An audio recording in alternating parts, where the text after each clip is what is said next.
Coucou, je dis un bonjour ou un bonsoir à tous mes romis, dépendamment de où et dépendamment de l'heure à laquelle tu vas regarder cette vidéo actuellement. Je tiens à te remercier toi qui es ton nouveau sur Lisa Home Secrets et j'espère qu'on va passer une très belle aventure ensemble. Donc aujourd'hui je vous reviens avec un nouveau thème.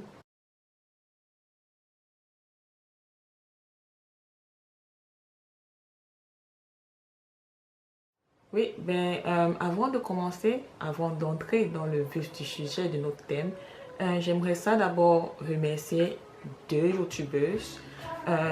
Ce sont elles en fait qui sont mes sources d'inspiration. Je pense ainsi à Bien-être Criso qui va se reconnaître. Coucou ma belle. C'est elle-là qui m'a donné l'idée, qui m'a donné cette inspiration-là et c'est elle qui continue encore de me motiver présentement de faire des vidéos YouTube quoi. Et la deuxième personne à qui je fais référence est Antipim, qui elle aussi, elle va se reconnaître. Et je tiens vraiment à vous remercier les filles. Et grâce à vous, j'essaye de surmonter mes défis, quoi. Me mettre derrière la caméra et commencer à vous parler. Donc, pour revenir à nos moutons, j'aimerais ça qu'on aborde le sujet de comment aider les parents avec leurs enfants à la maison, comment les guider en fait pour pouvoir toucher le plein potentiel de leur enfant à la maison.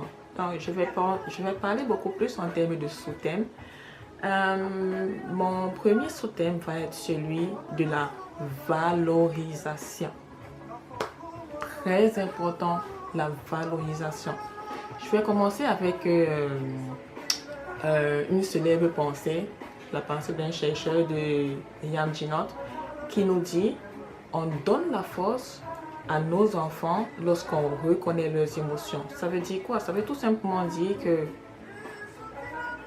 on a ce besoin-là d'être à l'écoute de l'enfant.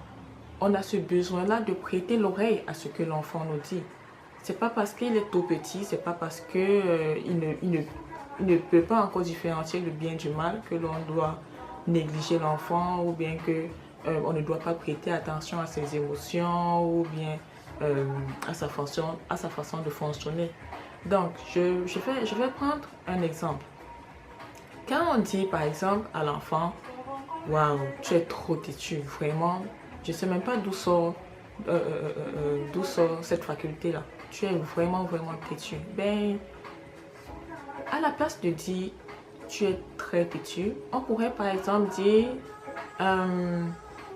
est-ce que tu peux m'aider plutôt à faire telle chose au lieu de faire telle chose? Essayez de transformer le négatif au positif parce que c'est très important. Quitter du négatif pour aller au positif. Si je prends un autre exemple comme quoi, waouh, aujourd'hui là tu as une mauvaise note, tu as tellement mal travaillé à l'école, on est en train de rabaisser l'enfant, on est en train de lui dire tu n'es même pas capable de faire ci.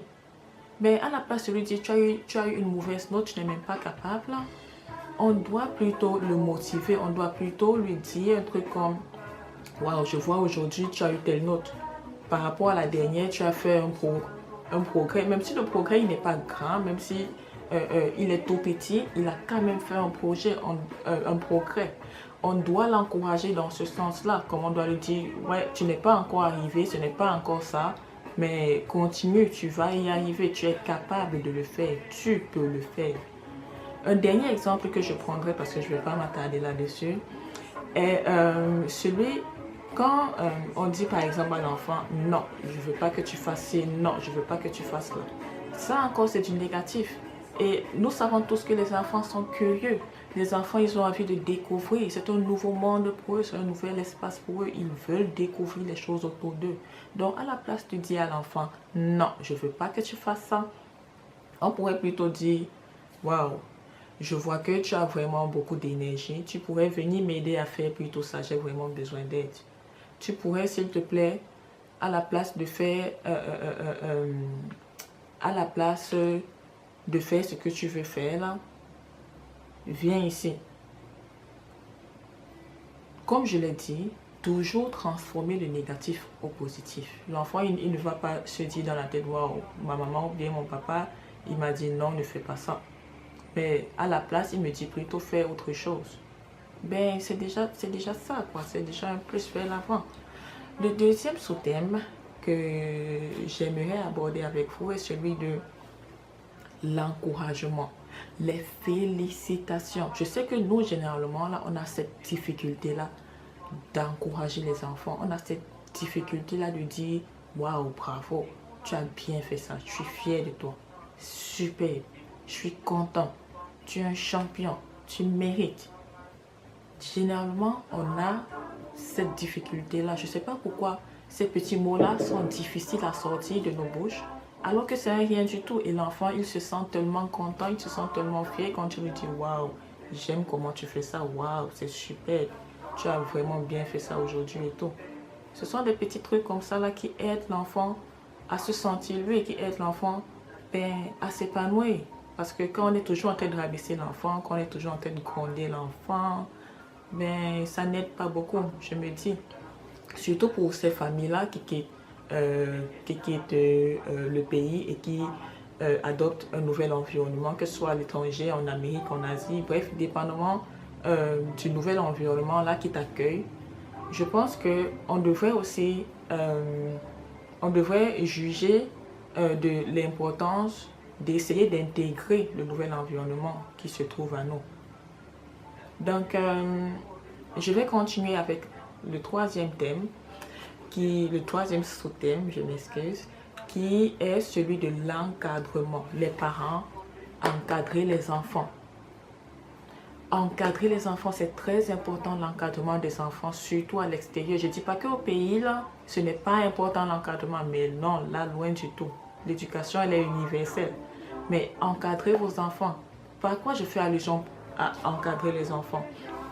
Quand l'enfant rentre de l'école, parce que généralement les enfants, ils ne sont pas avec vous de 8 heures pratiquement jusqu'à 15 heures, 14 heures, 15 heures, dépendamment de ceux-là qui ne vont pas à la garderie. Quand l'enfant il rentre à la maison, prenez le temps de dialoguer avec l'enfant. Prenez le temps d'échanger avec l'enfant. Prenez le temps de faire des choses avec l'enfant. L'enfant, il doit avoir une routine quand il rentre à la maison. Il doit avoir une routine. Comme quoi, ok, dès qu'il rentre, il peut soit manger, il peut se reposer. Ensuite, vous pouvez faire des jeux instructifs avec lui. Si vous avez cette possibilité-là, allez à l'extérieur faire des activités. Allez à l'extérieur faire que ce soit des cours de chant, des cours de piano, des cours de violon, des cours sportifs. Aller dans les centres communautaires, aller à la bibliothèque, vraiment partager ce moment-là avec votre enfant. Parce que si vous ne le faites pas dès le bas âge, ce n'est pas quand il va être grand là que vous allez le faire. Non. L'éducation, ça commence dès le bas âge. Si vous n'avez pas le temps pour votre enfant quand il est petit, à quel moment auriez-vous le temps pour lui? C'est le moment de se dire, waouh, au lieu de rentrer par exemple du travail à, je sais pas, à 19h, 18h, je peux faire un petit sacrifice. Je rentre un peu plus tôt. Et un peu plus tôt là, ça veut dire vraiment, comme je l'ai mentionné tantôt, être avec l'enfant, faire des choses avec l'enfant. Là, il ne se sent pas seul, il ne se sent pas abandonné à lui-même. Il ne se sent pas, il n'a pas cette obligation-là d'aller devant des jeux vidéo ou bien aller, je sais pas moi, voir chez le voisin. C'est vrai qu'ici, là, on n'a pas trop le voisinage, mais avoir toujours en tête que l'enfant, il doit s'occuper. Il doit s'occuper à faire des choses qui vont l'aider plus tard, à faire des choses qui vont développer ses habiletés, que ce soit langagières, ses habiletés sociales, sa façon de penser. Tout ça, ça contribue à l'apprentissage de l'enfant, ça contribue aussi à son développement, ça contribue à son épanouissement. C'est vraiment important. Le quatrième sous-thème que j'aborde avec vous, en fait, est celui de la réussite, tout simplement. Pourquoi on fait tout ça? C'est pour que nos enfants puissent réussir demain. Pour qu'on n'ait pas ce regret-là, comme quoi, waouh, j'ai échoué à telle place, qu'est-ce que j'aurais dû faire? Pourquoi je n'ai pas eu cette chance-là avec mon enfant? Pourquoi mon enfant il est devenu comme ça? Tout ça, une fois de plus, c'est pour que demain nous soyons fiers du travail que nous avons accompli pour nos enfants. C'est pour que l'enfant, lui, il se sent vraiment content, il se sent aimé. Il ait ces connaissances-là qu'il doit partager avec ses futurs enfants aussi. Et tout ça, on parle aussi beaucoup en termes d'épanouissement. Donc, réussite qui tend vers l'épanouissement. Vraiment, essayons à notre niveau. Je sais que ce n'est pas évident pour nous, Africains. Je sais que ce n'est pas évident du tout de pouvoir faire ces changements-là, de pouvoir s'adapter à ce nouvel environnement-là. Parce que généralement, nous, avec notre culture qu'on a eue au bas âge, on avait toujours cette tendance à gronder l'enfant, à frapper l'enfant, à lui faire des choses vraiment comme hors du commun, je dirais. Or, le monde évolue, les choses évoluent. Donc, essayons à notre niveau de changer, parce que si on n'avait pas effectivement cette chance-là de venir découvrir des choses ici, parce que oui, on apprend de nouvelles choses ici, vous n'allez pas me dire le contraire. Si on n'avait pas cette chance-là, malheureusement, on devait toujours se plaindre. On devait toujours dire, wow, on a fait tout ce qu'il fallait, ils ne nous ont pas donné le visa, ils nous ont refusé ci, ils nous ont refusé ça. Mais vous avez cette chance-là, vous êtes là sur place. Alors, essayez de copier le bon exemple. Essayez, même si ça ne va pas être facile, essayez quand même. On commence toujours à quelque part. On commence toujours à quelque part. Donc, c'est ça pratiquement que je voulais partager avec vous. Mais avant de vous laisser, j'aimerais aussi mentionner que on a cette tendance-là à négliger souvent les choses. Des toutes petites choses comme ça, on a tendance à les négliger. Mais je vous informe, je ne vous informe même pas parce que je sais que vous le savez. Les enfants, ça stresse. Un enfant, il stresse comme des adultes.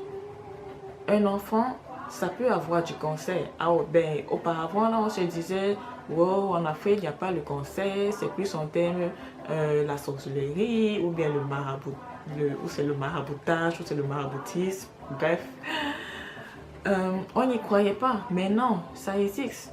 Le cancer, là, il est bien réel. Comme le stress aussi, il peut être réel chez les enfants. Donc, le mieux l'enfant, il est encadré, il est épanoui. Le mieux c'est pour sa santé aussi. C'est vraiment, vraiment très important. Il faut prendre ça en considération. Donc, j'aimerais vous laisser sur ces quelques notes. J'espère que vous auriez aimé la vidéo. J'espère que vous ne vous êtes pas ennuyé tout au long de celle-ci. Et je vous dis à la prochaine pour un nouveau thème. Restez scotchés sur Lisa Home Secrets. Bye.